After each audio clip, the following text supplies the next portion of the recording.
Hello friends, आज हम श्री नारायण गुरु जी के बारे में जानने वाले हैं।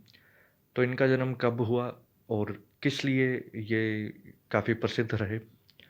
कुछ तथ्य जो इम्पोर्टेंट हैं हमारे एग्ज़ाम पॉइंट ऑफ व्यू से, उन सभी तथ्यों को आज इस वीडियो में जानने का प्रयास करेंगे। तो सबसे पहले जानते हैं कि इनका जन्म कब हुआ। तो इनका जन्म 1856 में तिरुवनंतपुरम, केरल में हुआ। अब केरल की राजधानी हमें पता है तिरुवनंतपुरम है, उसी राजधानी में इनका जन्म हुआ 1856 में, यानी कि 1857 की क्रांति के 1 साल पहले। अब इस तरह से अगर हम किसी डेट को याद रखते हैं ना, तो काफ़ी ध्यान में रह जाता है वो कि 1857 की क्रांति के 1 साल पहले। ठीक है, तो जन्म हुआ। अब ये काफ़ी मतलब इनका योगदान माना जाता है कि ये अस्पृश्यता के खिलाफ थे और जातिवाद के खिलाफ थे, क्योंकि उस समय जब इनका जन्म हुआ और जब ये अपनी युवावस्था में थे, तो उस समय केरल में, या कह सकते हैं लगभग सारे भारत में ही, जाति व्यवस्था काफ़ी चरम पर थी। मतलब एक उच्च जाति के लोग हैं, वो निम्न जाति से भेदभाव करते हैं, उनको मंदिर में प्रवेश पर भी रोक थी। इसी प्रवेश को, मंदिर में प्रवेश को रोक जो लगी हुई थी, इसको हटाने के लिए उन्होंने एक वाईकोम आंदोलन चलाया था। कब चलाया? 1924-25 में। तो किस लिए था? जो एक त्रावणकोर है, उसमें जो निम्न जाति प्रवेश लिए, किसमें? मंदिर में।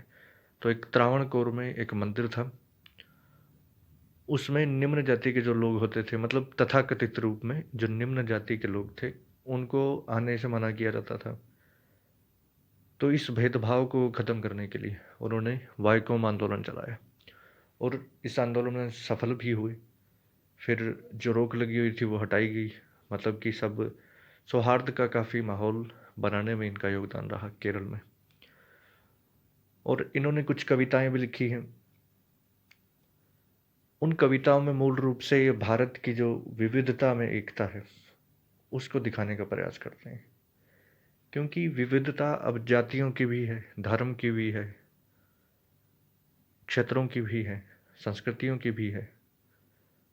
तो इन सब में बंटवारा ना हो, यही तो मूल अर्थ है इसी विविधता का, विविधता में एकता का। तो उसी विविधता में एकता बनाए रखने के लिए इन्होंने काफ़ी कविताएं लिखी, ताकि लोगों को जागरूक किया जा सके। और इनकी कुछ साहित्यिक रचनाएं हैं। कौन सी हैं? तो एक अद्वैत दीपिका नाम से है, एक थिरुकुरल है, ये काफ़ी सुना होगा आपने। एक असरमा है और एक थेवरप्पा थिंगल, इस टाइप का नाम है। सॉरी फॉर प्रोनाउंसिएशन, बट इस तरह के जो तथ्य हैं आप एक दो बार पढ़ेंगे तो याद हो जाएगा। और इनका एक और ख़ास बात है कि अद्वैत वेदांत से जो दर्शन है उसका प्रस्तावक थे, यानी कि उसको प्रपोज करते थे, अद्वैत वेदांत दर्शन में विश्वास रखते थे। और जैसा कि मैंने बताया ही, जातिवाद और अस्पृश्यता के खिलाफ थे। यानी अस्पृश्यता यानी कि अछूत, जो छुआछूत वगैरह फैला हुआ था, कि अगर निम्न जाति के किसी व्यक्ति ने उच्च जाति को छू लिया तो वो अछूत हो गया। ये सब बकवास जो भी थी, इस सब के खिलाफ उन्होंने आवाज़ उठाई।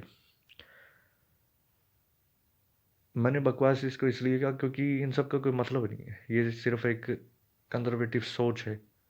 क्योंकि एक तथाकथित रूप में जो निम्न जाति का है वो भी एक इंसान ही है, और उच्च जाति का है वो भी एक इंसान ही है, फिर फर्क कहाँ है? बहरहाल, ये सब हमने श्री नारायण गुरु जी के बारे में जाना, जो कि हमारे एग्ज़ाम के लिए भी इम्पोर्टेंट है और इनसे सीखना भी चाहिए कि जातियों के आधार पर जो बटे हुए समाज, वो हमेशा बटा ही रह जाएगा अगर उन्होंने भेदभाव को नहीं हटाया दिल से। खैर, आपको ये वीडियो कैसा लगा आप ज़रूर बताइएगा, कमेंट कीजिएगा और शेयर कीजिएगा। धन्यवाद।